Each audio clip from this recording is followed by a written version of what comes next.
possible. So Tom, thank you for your leadership in United Way and for all the others of you who are here and are wonderful supporters in so many ways. We give thanks. Take it away.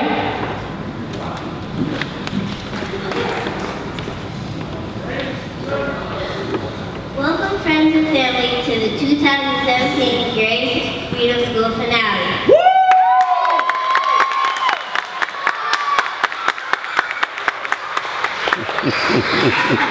Tonight, we celebrate the 6-week journey we have had this summer with reading, writing, studying our history, and learning the Freedom School way. 6 weeks ago from today, 6 college students were finishing decorating their rooms in preparation to teach 50 young scholars. I'm sure they were nervous, anticipating what their scholars would be like and what kind of impact they will have on them. Here we sit at the end of a program, all of us with improved skills of reading, writing, and memories we will cherish for the rest of our lives. We read tons of amazing books in integrated reading curriculum classes, or IRC classes for short. Our teachers have also put together afternoons full of fun and meaningful activities to us. To our teachers from all of us scholars, we thank you for dedicating the last 6 weeks of your lives to us.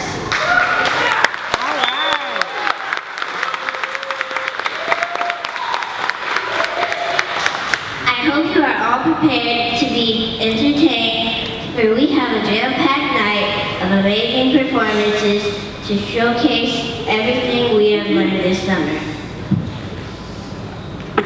We first begin with our level 1 class, Miss Bobby Joe's class, presenting Enemy Pie. It should have been a perfect summer. My dad helped me build a treehouse in the backyard. My sister was at camp for 3 whole weeks, and I was on the best baseball team in town. It should have been a perfect summer, but it wasn't.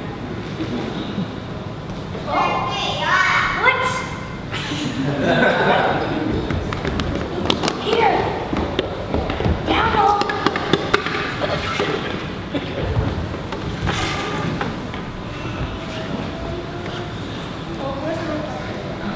What?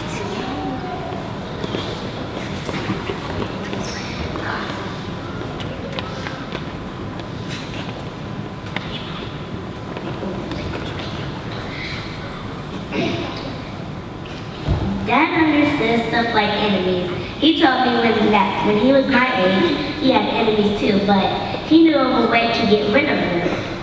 I asked, to tell me how. Tell you how. I'll show you how. He said he pulled a really old recipe book off the kitchen shelf. Inside there was a worn-out scrap of paper with faded writing. Down to the left and squinted at it. Enemy pie, he said, satisfied.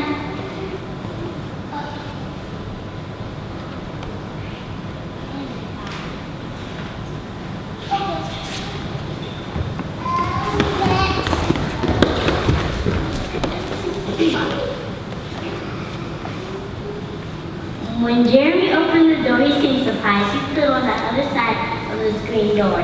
He looked at me waiting for me to say something. I was nervous. Can you play? I asked. He looked confused. I'll go ask my mom. He said he came back with his shoes and walked around. His mom walked around the corner to say hello. You boys stay out of trouble, she said, smiling.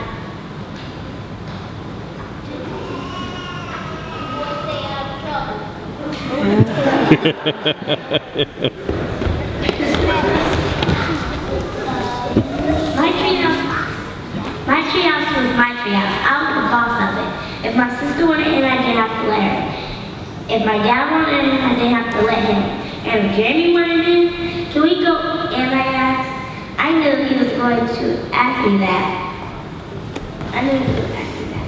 But he was on the top percent on my enemy list. And enemies aren't allowed in my treehouse. But he did teach me how to throw a boomerang and did have me over for lunch. And he did let me play on his trampoline. He wasn't being a very good enemy. Okay, I said, but hold on.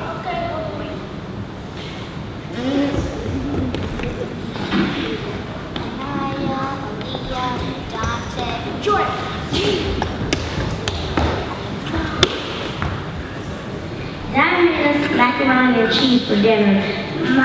My favorite. It was Jeremy's favorite too. Maybe Jeremy Ross wasn't so bad after all. I was beginning to think that maybe we should just forget about enemy pie. But sure enough, after dinner, Dad brought out the pie. I watched him cut it into 8 big slices.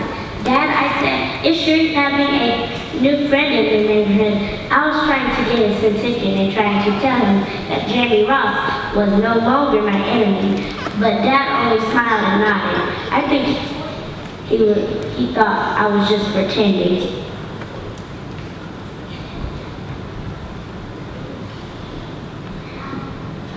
Good stuff, he mumbled. Dad.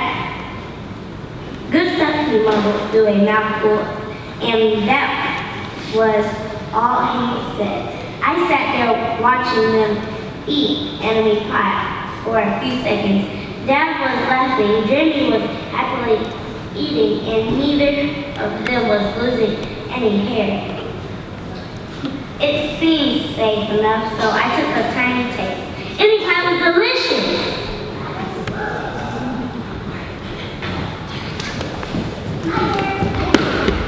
After dessert, Jamie rode his bike, but not before inviting me over.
Okay. Good evening. How y'all feeling?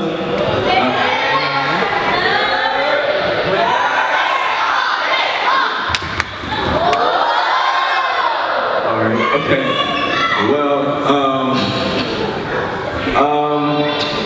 this is my first year teaching Freedom School. These kids have, well, the best thing about them is that they have a lot of personality. That could also be the most difficult thing about them as well, because there's a lot of conflicting personalities.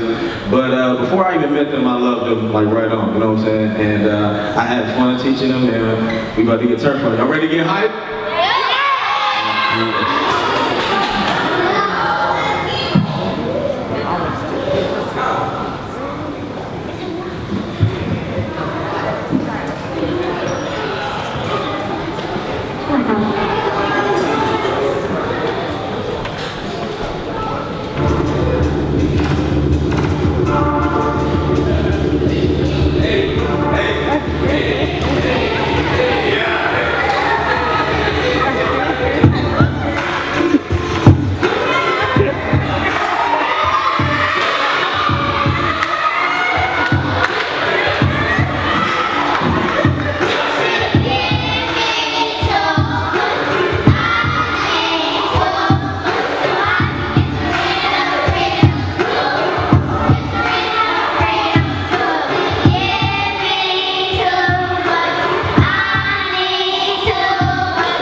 Thomas is really cool. Make sure I don't pack the food.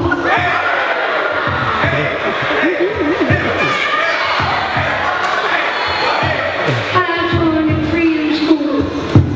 And we need to go to the pool.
The Eagles Who Thought They Were Chickens by Michael Wynn.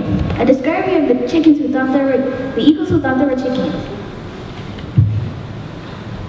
There once was a great king who ruled a vast kingdom. At the right hand of his throne was a great eagle. This great eagle symbolized the greatness of the kingdom. The slave ships came, the kingdom was destroyed, and the people were captured. The great eagle was put into a cage and taken as well. The great eagle, who only knew freedom, could not live in his cage and would die during the middle passage.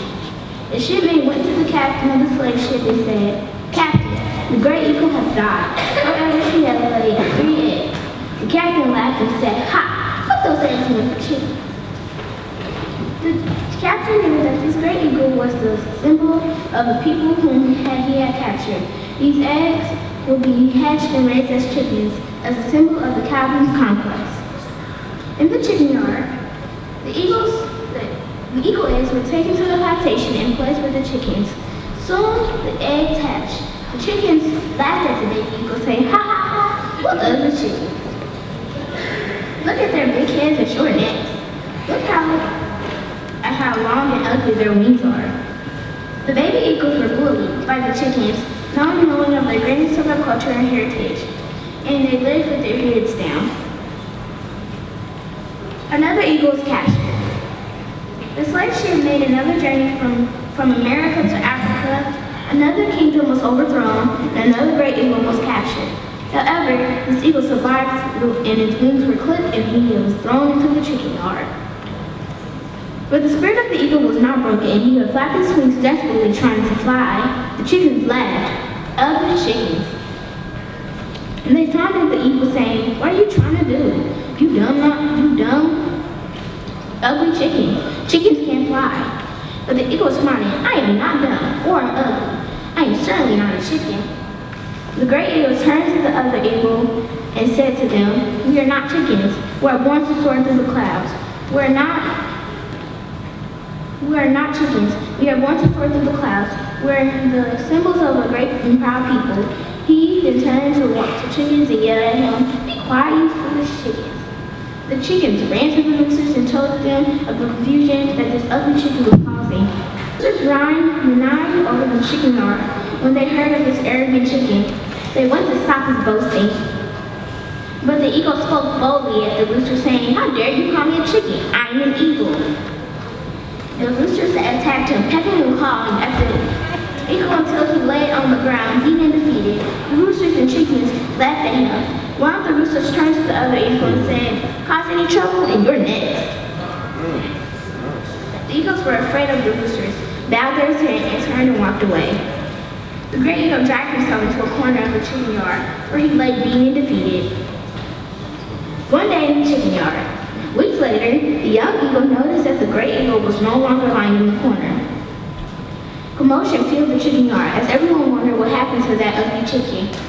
When the roosters heard that the chicken that they had beaten was no longer lying in the corner of the chicken yard, they began crowing. One of the roosters asked, where is that ugly chicken? If he's causing trouble again, we'll have to teach him another lesson. At that moment, one of the chickens pointed to the top of the chicken yard fence and shouted, there he is. Perched atop the fence was a great eagle whose wounds had healed and whose clipped wings had healed. One of the chickens shouted, you dumb chicken, get off that fence. Chickens can't fly. One of the roosters shouted, you dumb chicken, we're really going to teach you a lesson this time. One of the eagles who got the chicken shouted, you better come down from there or you'll get us all in trouble. But the great eagle simply ignored these threats and addressed the young eagles. Brother and sister, we're not chickens. As I told you when we first brought you here, we are eagles. We are descendants of a strong and proud people. We are not born like to walk like chickens, but soar into the clouds. Come with me, spread your wings and fly. One of the eagles felt inspired. He lifted his wings and spread his wings as he flapped his wings. He lifted a few feet from the ground, but fell back down. Roosters and chickens laughed at the great eagle for telling these ugly chickens that they could fly. The great eagle said, trust me, you have the power to soar into the clouds. The young eagle flapped his wings again and soared above the chicken yard fence. The chickens and roosters were speechless. The young eagle, only ever known shame, now soared high above the chicken yard with pride and dignity. His wings were indeed beautiful and strong. The second eagle didn't need any more encouragement. She simply started running, flapping her wings, and took off. She soared into the sky, full of pride and grace, no longer a dumb ugly chicken. She realized her magnificent beauty. The great eagle turned to the less remaining eagle and said, come with us, let's spread your wings and fly. But the last eagle roared and said, I cannot, I am a chicken. Chickens can fly. This eagle had lived with ridicule for too long. His spirit has been broken. He did not believe that he had the power to fly. The great eagle spread his massive wings and said to the remaining eagle, I will pray that one day you will understand who you really are and join us. The three eagles soared with beauty and majesty into the sky.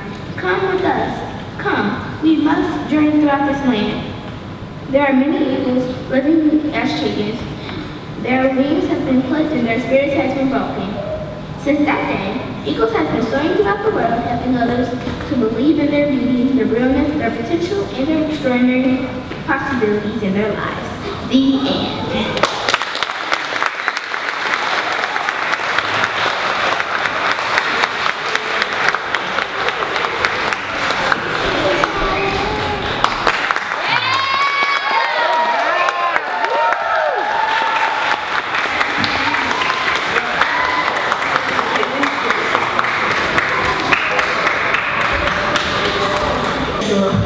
And athleticism is something we are never short of. Please prepare to be amazed by our Freedom School cheer class led by Miss Tyler. Please welcome Mr. Allen's level 2 class performing their original skit, Escape to Freedom.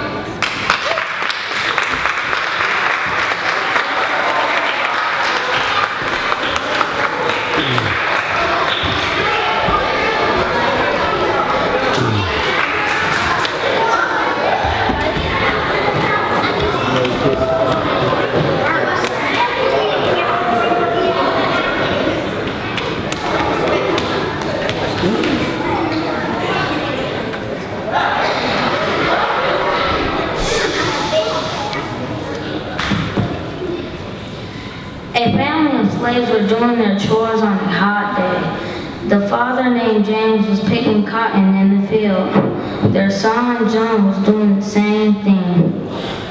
The mom, Martha, was watching the master's baby. Rama, a sister, also daughter, was cleaning dishes in the house. Everybody was extremely tired after their shift. I don't want to work anymore, James said. We should try to escape, said Martha. But that could be dangerous, said John. Yes, said Rama.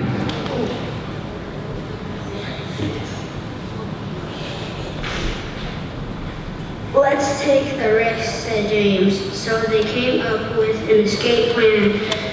So they set off their adventure in the middle of the night. They made it to a lake and swam across. Then Father saw a shadow in the moonlight. Then he heard a fist below. Get back in the lake water, said James. Be careful, Rama whispered. The person comes out of the dark and reveals herself. Hi, my name is Harriet Tubman, and I'm here to help you. Do you all come from the plantation? Yes. Follow me. She said, I will try my best to keep you all safe. I will try my best to keep you all safe. They traveled to fields and lakes. Out of nowhere, there was a big, loud sound. Stop! Rama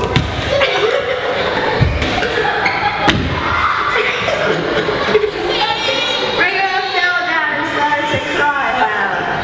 John grabbed her fast and told her to be quiet and everything will be okay.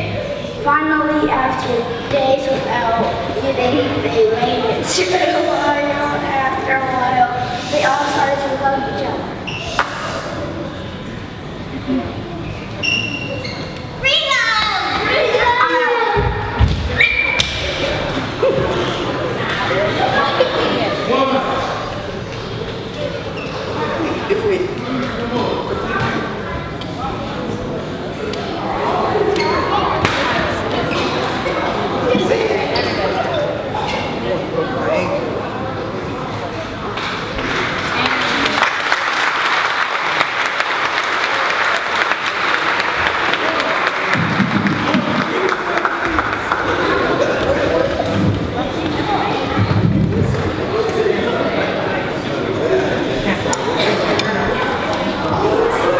Just enjoy talking trash.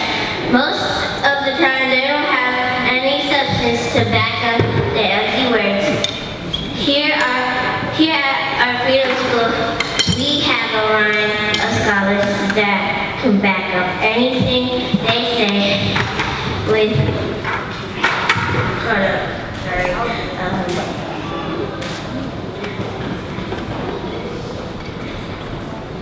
by Mr. Jimmy performing their piece entitled Talking Trash. Give it up for Mr. Jimmy's drum line.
pretty popular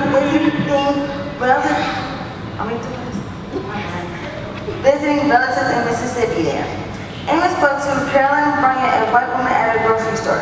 He was accused of whistling at the woman.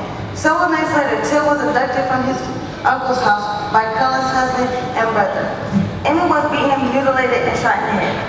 His body was then sunk in the Tuolumne River. He was found 3 days later. His body was sent back to Chicago. His mother held a public funeral service with an open casket to show the world this brutality. Emmett Till's unfortunate murder served as a powerful spark in the civil rights movement. As a couple months later, Rosa Parks refused to give up her seat on the bus.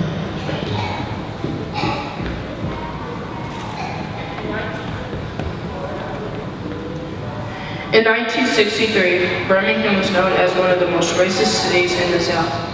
In an effort to end segregation, on May 2nd, 1963, the Children's March occurred. It was a march that led over 8,000 kids into the Birmingham streets. With attention of collectively going to Mayor Dr. King, thought it would be a great way to bring awareness to Alabama. So he instructed the kids to get arrested and fill up the Birmingham jails. Secret messages were sent over the radio to let the kids know when the days to march were happening. At the signal, kids from all around Birmingham left the schools while their teachers were pretending not to look and took the streets with their picket signs and protesters. They marched until they were arrested, and eventually they were fire-hosed, and the police dogs were instructed to attack.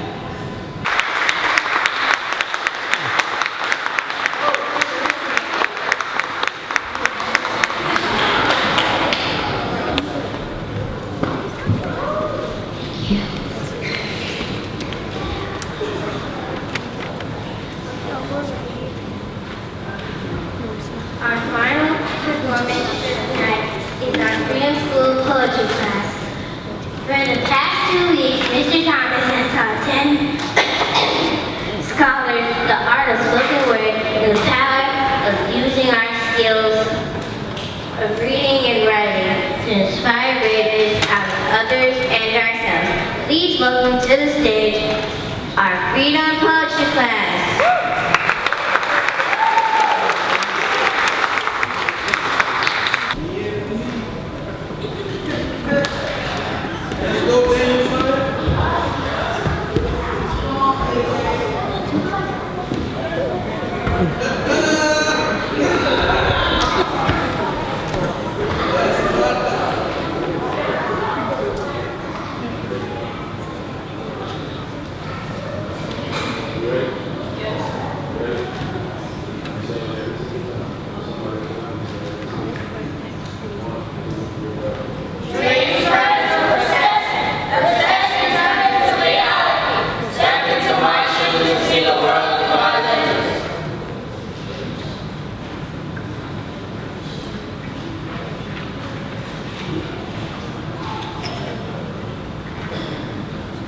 My name is Jonathan King. I was here to tell you about crime, health, childhood vandalism, and the meaning of war. What is crime? It's when you get something new, and somebody messes up with an accident, and it becomes worthless, then you just go and kill that person on purpose, which leads to childhood vandalism. That person's child can see them in red, which brings dread to the soul, and it's haunted. Some people need to watch their health. They might smoke or do drugs because of their wealth. Football players can do steroids, and since they did good, had it all on their head. Next morning, they wake up dead. Last, we had most of these in the past. The meaning of this should go by fast. What slaves did to help each other become free. The meaning of war is what I mean. So people that are young, listen please. This is some knowledge you can learn and teach. Then our upcoming generations will hold our keys. Dreams turn into perception turn into reality. Step into my shoes and see the world of my life.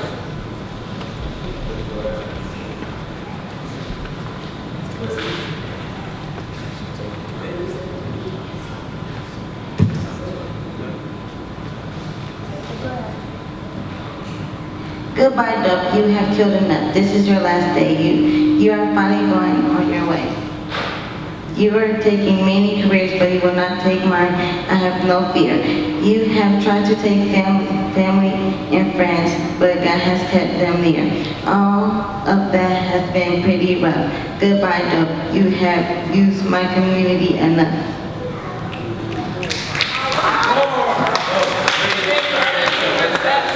Perception turns into reality. Step into my shoes and see the world through my lenses.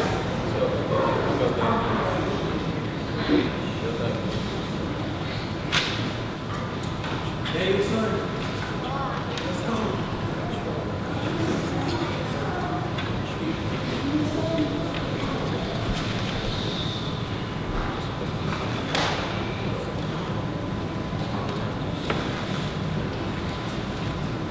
In the world, I see murder, drugs, and inappropriate music. I see people abusing other people and racism. And I'm tired of people doing crime, violence, and drugs. But the biggest thing I'm tired of is people doing suicide. But I sometimes don't get why the world is so cool. Dreams turn into perception. Perception turns into reality. Step into my shoes and see the world through my lenses. Better not get on that field. It's about to get real. It's about to get bad on that football field. Better not come near me because you might end up getting real like me because I am super contagious. Please, you're talking so much stuff, but when you get on that football field, after a while you're going to be crying. It's home for the haters. Dreams turn into perception. Perception turns into reality. Step into my shoes and see the world through my lenses. Come on, buddy. Let's go, BNP.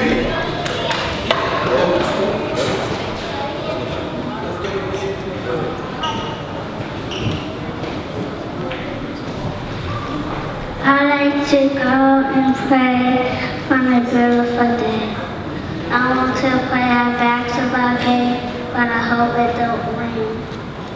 I like to have fun. Dreams turn into perception. Perception turns into reality. Step into my shoes and see the world through my lenses.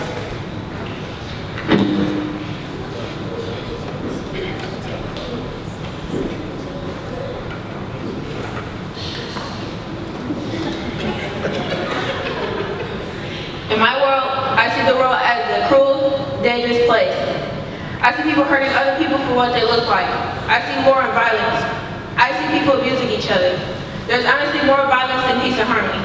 I wish for change and peace and for all people to get along with each other no matter what they look like or how they live. Dreams turn into perception. Perception turns into reality. Step into my shoes and see the world through my lenses.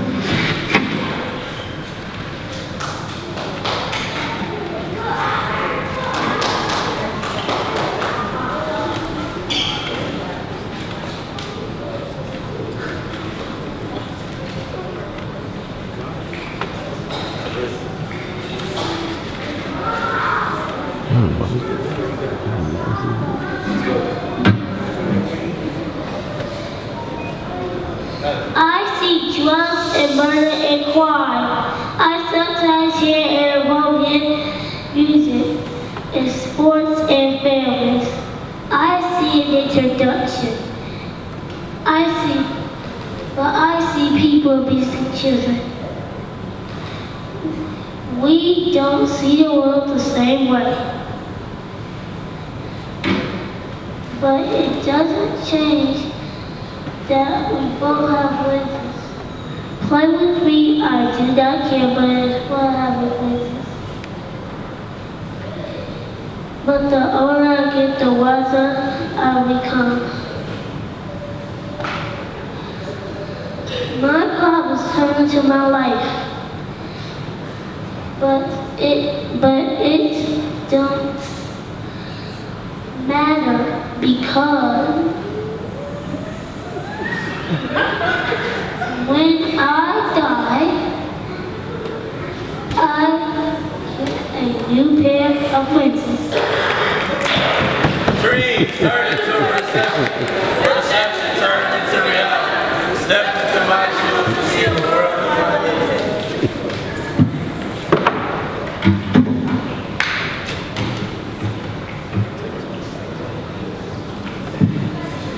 Through my lenses, I see murder and cyberbullying. Murder is not a good thing. People are killing others because of their anger. Do not let anger get the best of you. I see cyberbullying because people are going on social medias and putting other people down, and they're going to kill themselves. Dreams turn into perception. Perception turns into reality. You have stepped into my shoes and seen the world through my lenses.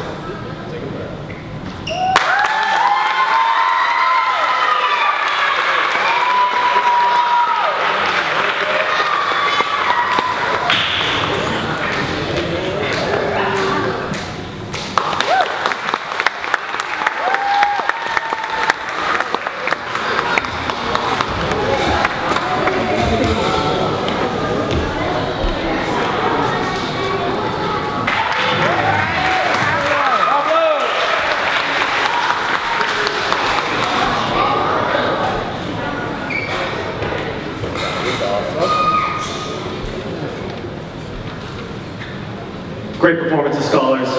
Friends and family of Grace Freedom School, thank you so much for spending the evening with us. I know it's getting a little late, so I'm going to keep this short. First thing I want to do is recognize the amazing support that we have had here at Freedom School this year. Of course, from our Executive Director, Pastor Sherry. Pastor Sherry.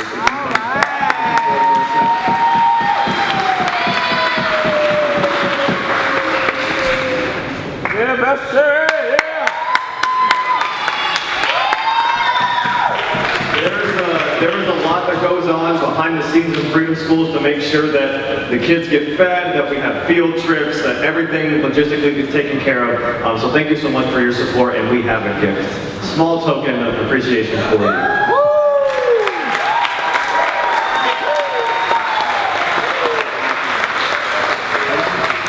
And of course, how could we not recognize the rock of our Freedom School here? Miss Humphrey! That's why you go, girl.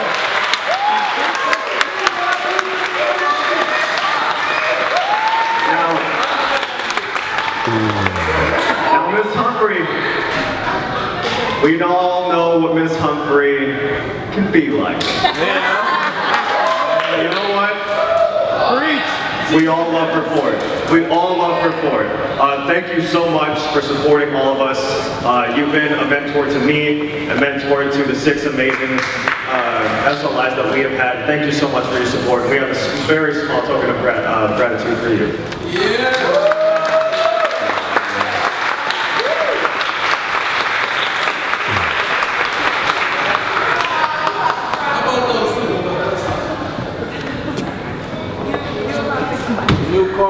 Now, my job as site coordinator is a little bit important, but at the end of the day, as long as all of the kids survive the summer, I've done a decent job. However, I have not been sitting in the classroom every single day for the past 6 weeks consistently with them. I haven't. That has been these 6 that sit in the front 2 rows. Please join me on stage. I have a small token of gratitude for each of you.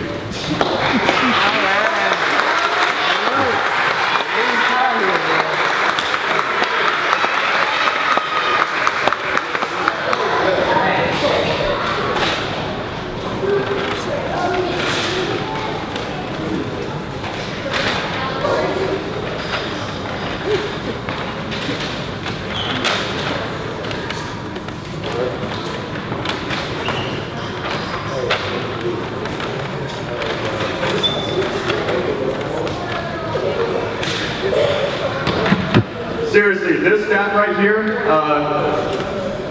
they almost made me want to call this last year, almost, I can't be afraid of cold, I'm having too much fun. But the job that they have done the camaraderie that we have shared, and the impact that they have left on our 50 scholars' lives is priceless. It's uncalculable. So thank you, U6, for giving me such an amazing summer and giving our scholars such an amazing summer.